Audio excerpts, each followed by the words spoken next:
In the world of manufacturing, have you ever noticed how some engineers just seem to take off while others kind of hit a wall? Well, it turns out there are four specific skills that really separate the superstars from the rest of the pack. And today, we're going to break them all down. You see it all the time, right? A bunch of engineers start out on the factory floor, but their careers go in totally different directions. One person is climbing the ladder like crazy, and another is stuck in pretty much the same job for years. So, what's the secret sauce? What really makes the difference? I mean, the difference is pretty stark when you lay it out. You've got one engineer who basically just flags problems as they pop up. But then you have the other, who becomes a go-to technical expert, a real problem solver, and a leader. That's the leap we're talking about today. Now, the key here isn't just about working longer hours. It's about mastering four very specific skills, the kind of stuff they don't really teach you in engineering school. These skills are what connect the textbook theory to the messy reality of the factory floor. So let's dive right in. First up, go deeper. This is all about getting past the quick, surface-level fixes. It's about building a truly rock-solid foundation of knowledge that you can build your whole career on. You know, technical debt is so much more than just reading the instruction manual. It's about really understanding a machine's quirks, its personality, and the real reasons it acts up. This is where you stop just following the rules and start creating some serious value. An engineer who's truly valuable gets the physics behind the machine. They know the critical numbers that make or break the process. And they don't just patch the symptoms. They dig and find the root cause of a failure. They see how one tiny adjustment over here can cause a huge ripple effect on quality down the line.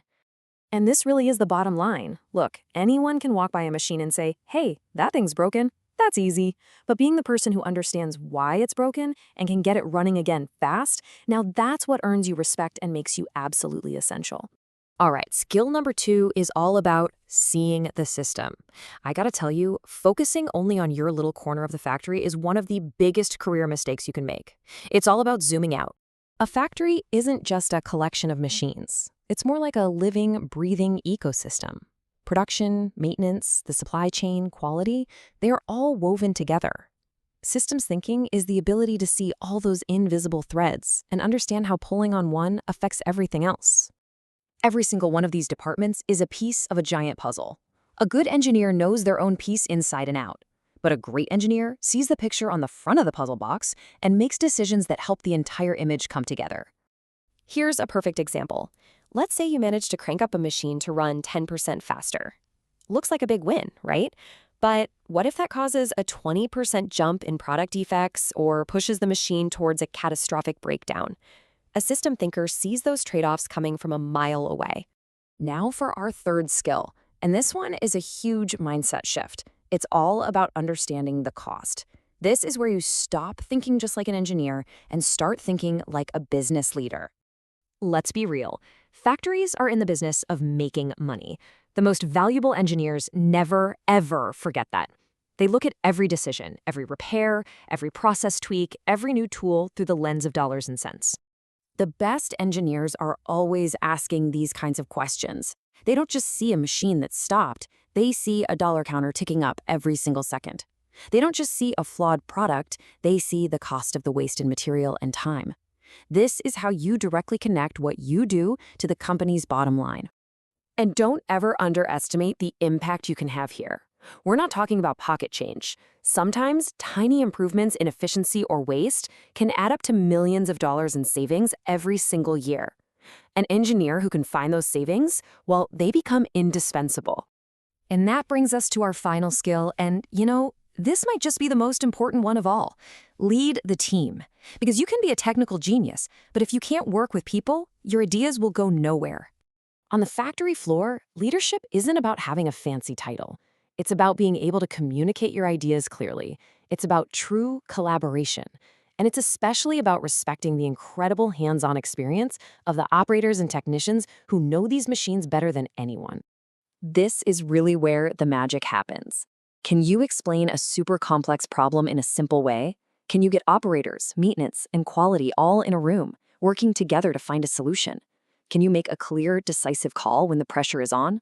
That's what leadership looks like in the real world. And here is a fundamental truth of manufacturing. The person who runs a machine for 8 hours a day knows things that no textbook can ever teach you. An engineer who actually listens to that experience will always be more successful than one who just sticks to the theory. So let's pull all of this together. These 4 skills aren't just items on a to-do list.